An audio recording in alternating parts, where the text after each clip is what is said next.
Still life was one of the most important themes in Cézanne's art. Traditionally, still life had been a lesser genre, dealing with ordinary everyday objects of far less significance than the human body.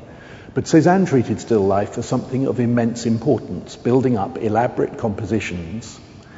He set up the subjects in his studio, placing various objects, often fruit or bowls or vessels, and then created compositions, starting first of all with the actual setup, and then with the way he monumentalized them by the way he painted them. Still life with a Plaster Cupid is an extraordinary example of this. It's not just everyday objects, because in the foreground we have a cast of a 17th century statue, a Baroque statue of a Cupid. And in the background in the distance we have a small canvas painted by Cézanne himself of another cast, of a flayed man. And on the left-hand wall what we see is a painting by Cézanne himself, a still life painting propped up against the wall behind the Cupid. But on the table here there is an onion which leads from the table in the reality that we're looking at into the representation on the picture on the wall.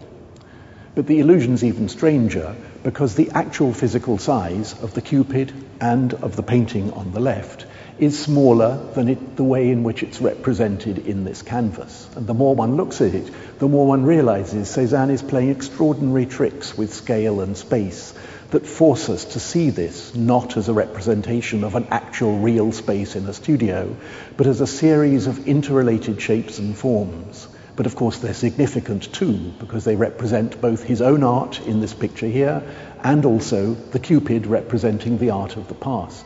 So the whole thing, the representation, acts as a sort of meditation about the nature of painting itself.